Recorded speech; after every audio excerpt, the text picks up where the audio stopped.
Aloha everyone, Thomas here. Just wanted to give you some BTS facts and warn you about this episode. We record this immediately after watching the movie on a travel mic in Drake's rental car. So apologies in advance for the audio quality, but we figured there was too many good things in this episode to not post it. Hopefully you can forgive us for that and still enjoy this bonus episode on Avatar: The Way of Water.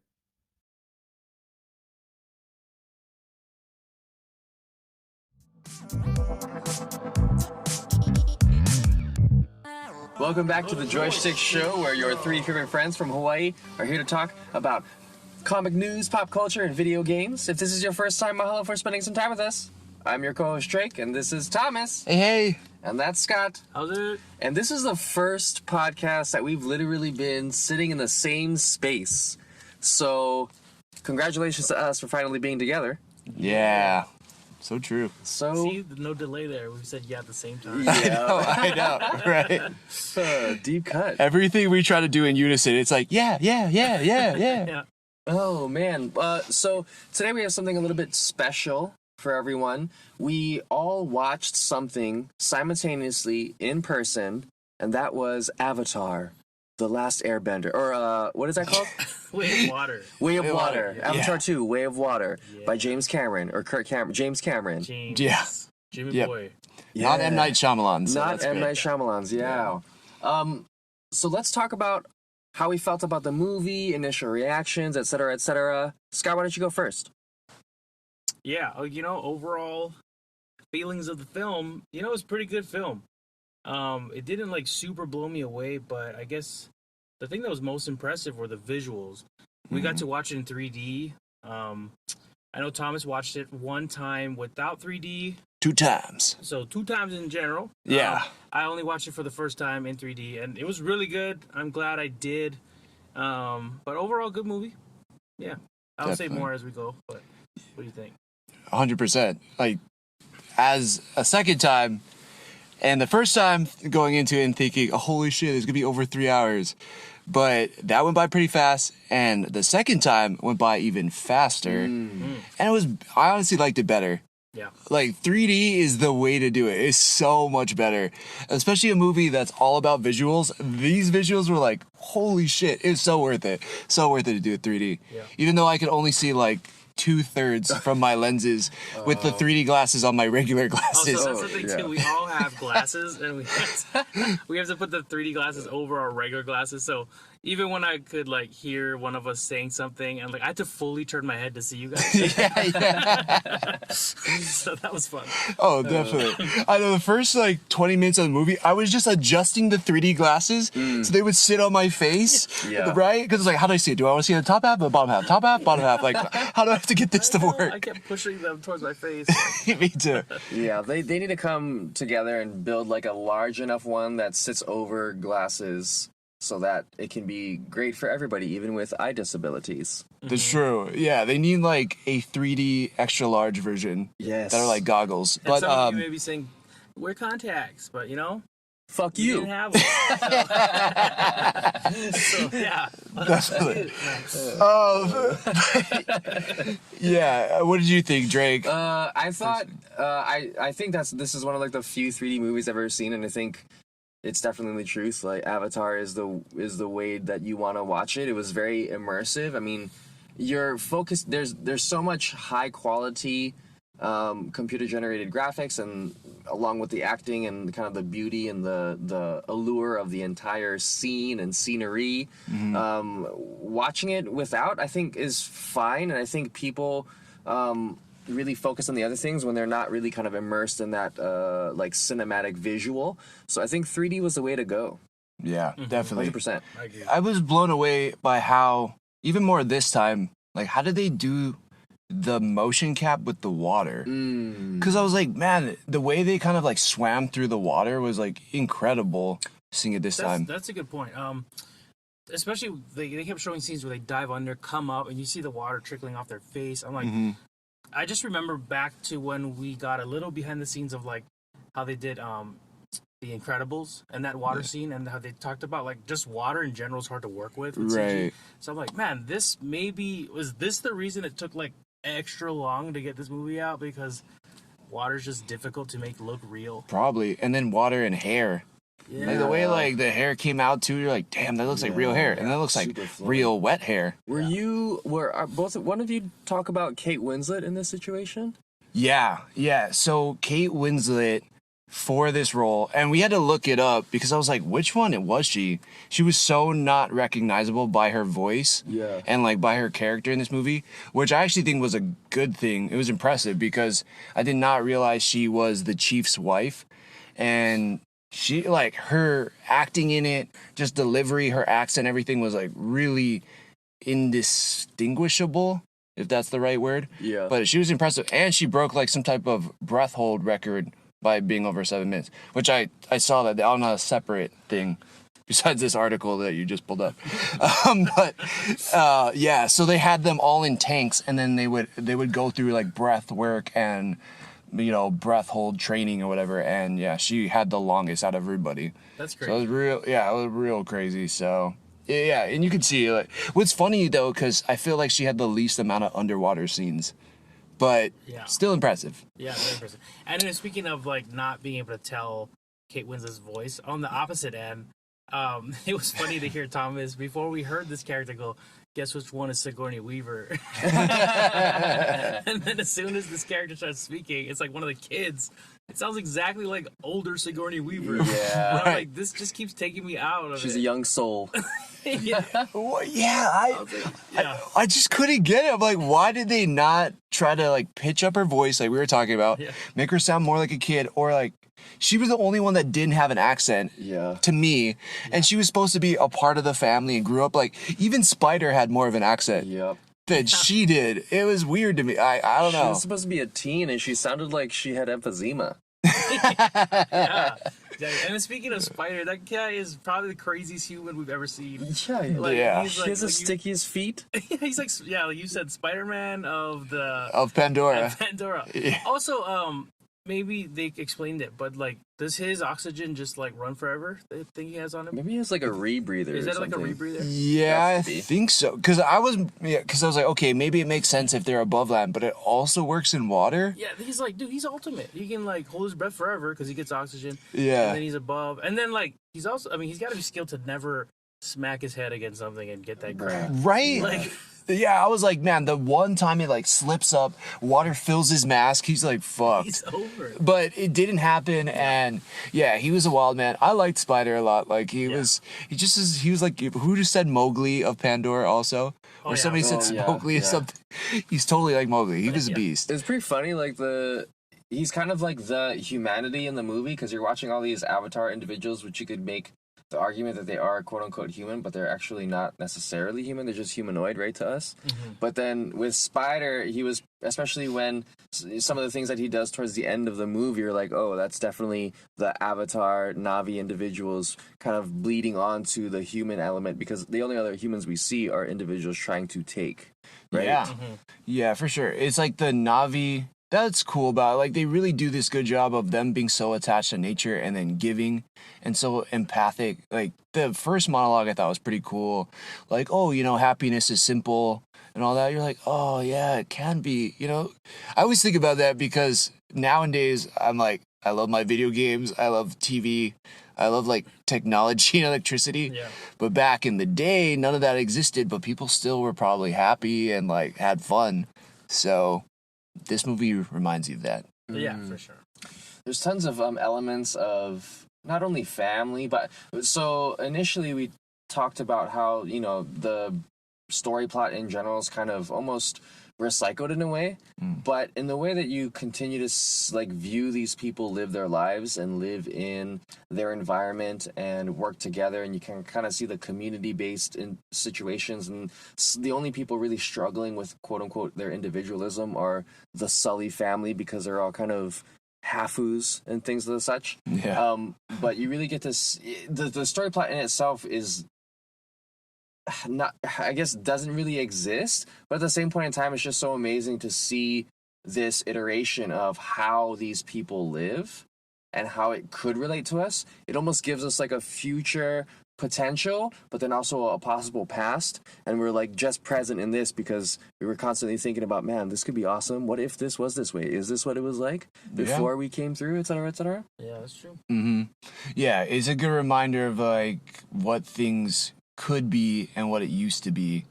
And I think that's good. The part where they're, you know, when you realize what the ocean, like, hunter guy wants, basically, is just like the ambergrease or whatever you call it from the whales. Oh, yeah. That part was like, oh, it's so sad. Like, I felt so bad for those whale things. And then they're like, oh, that's all you're going to take. And he just takes the vial of the yellow goo. Yeah. And he was like, 80 million. And then they just dumped the body. It was making me feel sad for whales. No, a life for a life in that sense, but then like also not utilizing the life as a whole, right? Just taking some of it. It's almost like shark fin soup. Yeah, just for the fins. Just for the fins, like, and then putting a value on it as if the life in itself is not valuable. Right. Yeah, it's kind of brutal. It was super sad. Yeah. And there's that take on like these animals were way smarter than the humans were giving them credit for. Like, just like the dolphins and whales we have that exist with us, like, you know, I'm sure they're a lot smarter than we know, but we have no way to communicate with them, which is surprising too. Like, I didn't expect that whale to just start communicating with him when he just asked him a question. He was like, too painful. And I'm like, did that whale just speak to him? Yeah, that was crazy. Because I think they do get that. It's like almost Blackfish, you know, like, what is it? Orcas can, basically, they have like a wider range of emotion because of neurons and all that stuff. But it's kind of cool to see it displayed that way because I'm probably not going to go out to the ocean and like interact with an orca. But maybe if I did, they'd be chill like that. Maybe it would be like my Pico or whatever it was called. Typo? What is that? It's probably not Typo YTT. Yeah, I don't know, but yeah. Story was very basic to your point though, Drake. It's like very simple. And yeah, it's not a lot going on, right? He's trying to just move the Sully family to another place to keep them in hiding and just protect the family. Did you guys expect that, spoiler alert for everybody out there, did you expect that the son would die? The older son? Not the older son. No, but I think without that happening, then there's no stakes. I felt like when it was happening, it's like, oh, I get it. Like, Yeah. This is the part where it's supposed to be real sad right now, and they did a pretty good job. Like, but I didn't think he was gonna die. He got shot pretty good too. I thought maybe he was gonna nick his leg. Yeah. And then they're gonna save him, but I was like, well, that's a fatal blow. So. Yeah. I was thinking, man, that part almost kind of got me because it's like the two parents and they're just watching him, and there's like nothing they can do. Yeah, they didn't have any medicine. I just have to say, or Zoe nothing. Saldana does a great job with her like crying. She did that in the first one too. Yeah, and like she does a really good job of like or like scream that, cry, like, guttural, like cry, like yeah. She almost had me going. Yeah. I mean, it was good. They did a really good job with Zoe Saldana too. Like she was so zoned in to what is that guy's name? Crease? What was the major's name? Croak something. But basically the guy in the first movie had the 3 like talon marks across his head, and now he has an eagle tattoo. I know. They like tattooing up these animal bodies. Yeah, American Eagle tattoo on his Navi Eagle Fang. blue arm. Yeah, he was part of Eagle Fang for sure. The fact that like she got so enthralled with like this man who's taken so much away from her, and she's like through trauma after trauma after trauma after trauma, and losing a son, and she went berserk, man. She was going crazy. Yeah, the action was really good. Like when stuff started going down, like that. Besides the great visuals, like that was some of the coolest stuff. I know, Tom, you mentioned you're like, are these like the greatest warriors in the galaxy? Like, they take on anything, like any sort of machine power. Like they got rockets and machine guns, and they're like, nope. All I need is a super strong bow and arrow, and I'll take every pilot out, no matter what. Like, just one shot. Yep. Every time. Being a pilot would suck on Pandora. I know. Shoot me with an arrow. I know. Arrow-proof this glass. I know. Let's go. Navigation doesn't work. There's floating rocks. Yeah, it would not be fun. Yeah. Oh, we mentioned a great crossover, James Cameron, would be Alien versus Predator versus Avatar. That'd be sick. Versus Navi. Cool. That'd be tight. I'd be down. Oh, another thing about this movie is like some of the dialogue was like just Hilarious. junk. There was like that part. We really shouldn't have laughed, but it was the way it was brought up. Like the kids are talking. You get to see Sigourney Weaver the tank, and then Spider's like, sometimes it's better to not know who your dad is, and they like look at him and he's like, whatever. Or something. Just like brought. Like I don't know. It was such a weird way to bring it up. Yeah. Like. Just trying to force He that doesn't want line to talk in about there. it, but he talked about it. He brought it up. Like, it's just like, who wrote that? Yeah. But yeah, that part, there was some parts of the movie like we weren't supposed to laugh, but we couldn't help but laugh. But overall, I enjoyed it. Yeah, definitely. Story was like, a B, and action was like an A for me, and then visuals were like A+. Yeah, those are crazy, especially in 3D. Yeah, 3D was Really super good. cool. And then they did like even these fake animals, like they made them look real. Like they're so cool. Dude, yeah, the freaking fake space whales look so real. Yeah. They like the way they were going through the water, and then like just the way their spouts worked, or like their breathing holes at the Also, top. what are they called in this movie? Kulkan or something? Kultan or Kulkan? Just because I remember seeing an article, James Cameron's like, the headline was like, James Cameron says they are not whales. Yeah, they're totally They're space whales. whales. They're They were whales. humpbacks. Yeah, they are. Yeah, what are you talking about, They dude? were like with like They ate krill? yeah. They did. Yeah, it's like saying those things in the beginning were not space horses. Like they're definitely horses. They are. You know what I Totally. mean? Yeah, they just have extra set of legs. But yeah, that was cool. I like the technology in it too, like the crab kind of submarines. Oh, yeah. that Those was submarines were awesome. pretty dope. Oh my That god, was that's kind of cool. It was, And yeah. oh yeah, go. No, it was a good way of like, because they were doing, we're air, right? So we have helicopters, and then we have Michelle Rodriguez flying helicopters, and this one we have crab robots, which were super cool. Sorry, Scott, that was just all I was No. gonna say. I thought that was cool because they kind of crawled. Just to repeat what you said. Then they turned into submarines too, right? They just tucked in their arms and just went for it. So yeah. I thought that was super cool. But the other cool thing, I don't remember them going as much into like what it looked like when they tapped into AWOL. And in this one, we get to see that more, like at least a few times. Like you can they get to tap into old memories and stuff, and I thought that was really cool. Yeah, definitely. I wonder if it's more like, because there was this kind of thing of Sigourney Weaver in that one part was saying there's almost like a consciousness there. Like what, I wonder if they're trying to tap into this, like it's almost like its own person being or whatever, and that part of their being is like your power, and maybe it's different for everybody, but for that family they see the memories, the good things that they're missing, but I mean there has to be. In the first movie it seemed like Jake Sully was the answer to everything, right? And he does save that tribe, but in this one it doesn't necessarily feel like he's the savior of everything. It feels like it's Sigourney. Kiri. She kind of seems more of like the messiah of the group. Yeah, definitely the Jesus trope with the immaculate inception reception. Oh yeah, she had some like Katara, Avatar: Last Airbender powers going on. She was like controlling all the sea creatures in the water. Yeah. That was pretty cool. I think that we'll hopefully figure out more of like maybe there was a reason why he was able to go into this body, and then like I wonder if they're gonna make it. He wasn't the answer, kind of like Darth Vader. It was really Darth Vader's offspring, like Luke and Leia. I wonder if they're going to do that. It wasn't like Jake Sully, but it was, his kids that really end up saving Pandora or whatever. Right. So. Yeah. The interesting portion of how quickly they got to like transition from air superiority to sea superiority. And then thinking to yourself, like, okay, so what's the end game of Avatar as a whole, right? Because if they're just the humans are just trying to colonize and take resources, live forever with ambergris from space whales, then would it not be beneficial for all of the Na'vi peoples to just translocate everybody, right? And just learn everything so they can just, like, fly from the sky into the ocean, into the Earth, whatever's next. I don't know. They're kind of copying a little bit of Avatar: Last Airbender. Hopefully not. Kind of seems that way. One of his kids is gonna like master all of the elements. Yeah.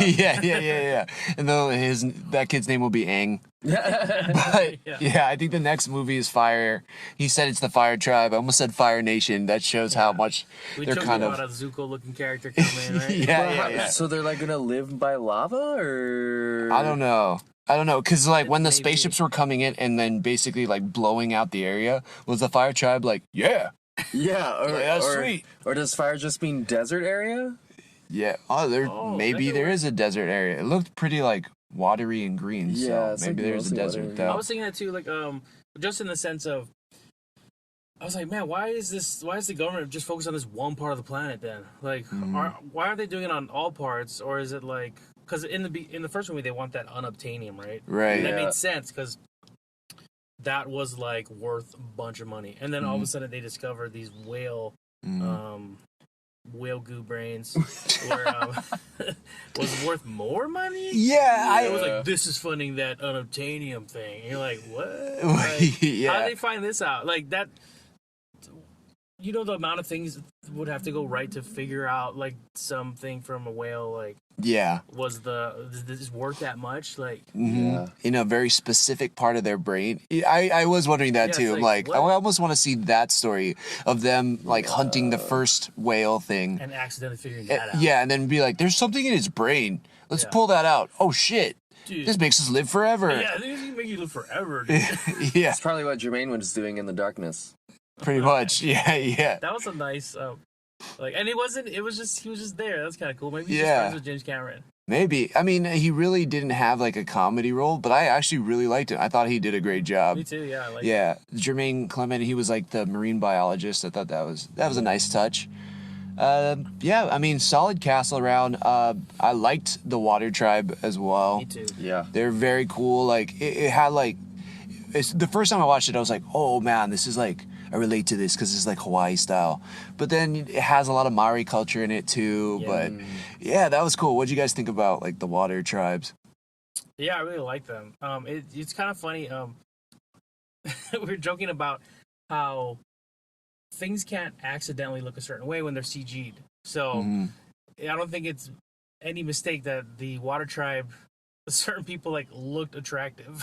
You know? Yeah. It was just Yeah. weird. Like, I'm like, James Cameron, like, maybe this is where some of the time went to. He's like, we just gotta make them like hot. Yeah. Confused little boys everywhere. Right. Like, Yeah, no, what was that kid's name? Loka or not Loka, but Roka, the second son who was always getting into trouble. Oh, yeah. Yeah, I mean, and then he falls in love with that one girl, Yeah. but that girl was like, whoa, she kind of had like this James Bond slow-mo coming out of the water. Like, what's going on over here? how am I supposed to feel about yeah, this? and it's funny you say that because, like, clearly they're taking stuff from other movies where, like, when we do this to certain females in movies, this means they are, like, attractive. Or, Right. like, Yeah, you know? yeah. So Yeah. you see that, and then your brain starts cueing, like, oh, I think I need to pay more attention to this. You know, Right. it's, like, it's interesting. Yeah. You're like, am I supposed to think this blue kid is hot? Yeah, It's well- just like a kid, right? Yeah, If you come out of the water like that, you're automatically 18, okay? Yeah, it is weird how they. Yeah, this is not. There you go. Yeah. But no, yeah, it is weird, like how certain things are shot, and they're just like how we're almost like accustomed to think a certain way because of the way things were shot. Yeah. So, Totally. yeah. Yeah, definitely. It was cool. I also thought that was interesting too, how they actually made them pretty different than the Medakaya. I don't know, whatever the tribe that Zoe Saldana was from in the first movie. Yeah. Like their tails were thicker, their like skin was like Their forearms were lighter. a little thicker too. They had, Yeah, like a fin almost on it. almost, yeah. That was And I pretty was trying to cool. look at their fingers. They didn't necessarily have webbing or anything, right? No. Like, No, they But- just had 3 fingers. Right. Kind of like me. But yeah. Yeah. Water tribe. But they were, yeah, like they definitely looked different. I thought that was cool. Like it was a nice touch. And they were Like, cool oh, teal okay. color. Yeah, like that. teal. was nice. Aquamarine. Yeah, and they had some cool like tattoos and stuff too. Yeah, They did. Definitely tribal tattoos. Yeah, they were pretty awesome. They were Yeah, cool. I like how the Kulkan also had the tattoos. It was like, wait, I always was thinking, like, wait, do the whales have these tattoo, like the Maori symbols on them, or do you think the people went up and like painted it on them? Or are the people doing it to mimic Copied the animals? whales. Yeah. Yeah. I 'Cause don't know. It That was really interesting. neat when like how even the animals like illuminate in the ocean. Yeah. And, like, Yeah. and then Yeah. like the way their little water city is set up, like how like their what are the cabanas or whatever the heck they're sleeping on, their hammocks or whatever, Yeah, are like yeah. right above the water. Like everything Yeah. looked really cool. It Like, did. Everything was for really interesting. nice, yeah. Everything new in this new tribe. You're like paying attention to the houses. You're paying attention to how they thatched whatever they did in between these like huge banyan trees. How they like farm and how they collect things. What they use in terms of their vessels. Their weaponry was different. Yeah, the animals they used to ride or were interact different. with. Yeah, it's Really like unique too. yeah. Like those crocodile-looking flying fish, barracuda-like things. Yeah, Those are yeah. awesome. Those are super cool. Yeah, they did a good job, and especially again, like going back to the special effects of it all, the way they could like jump in the water and out of the water and in the water and like just kind of ride was super sick. That was really really freaking cool. Very impressive. Yeah, I don't know anything else that stood out to you guys. I guess they at the end where Jake Sully's like, I'm gonna make my stand here. That felt super familiar. Like I feel like he's said that all the time.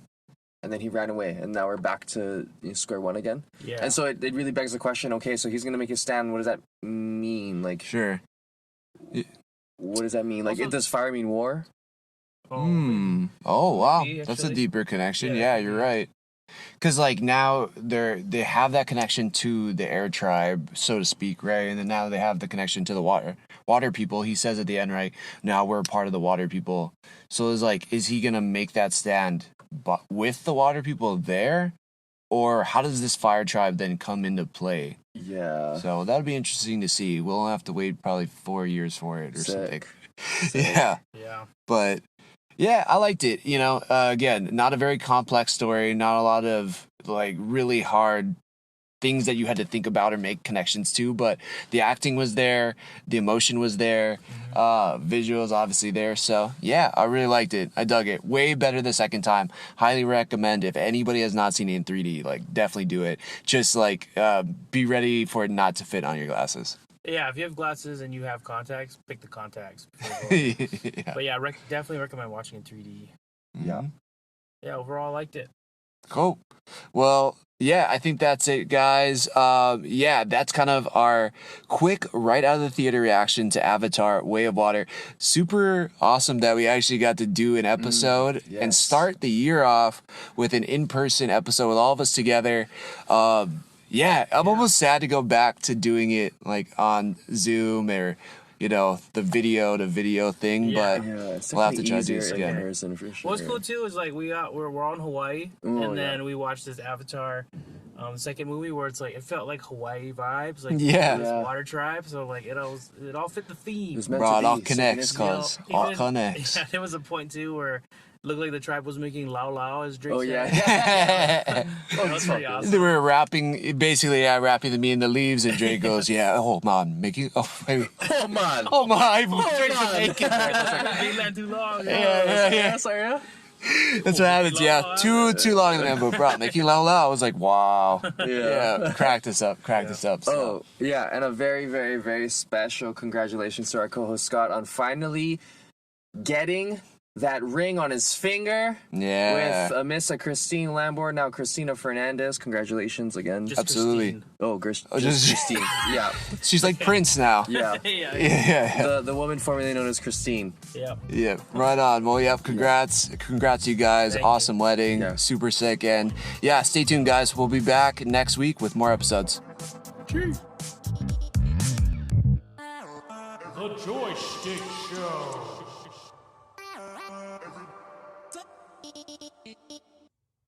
If you like what you hear, please like, follow, and subscribe. Just how we like chatting with our friends, please share this with yours. Feel free to join the squad and follow us on Twitch, Apple Podcasts, Google Podcasts, Spotify, and YouTube at JoyStickShow, Joystick Show. Or if you feel like submitting topics or asking questions to be discussed on further episodes, you can email us at joystick.show@gmail.com. Peace out and make it a great rest of your week.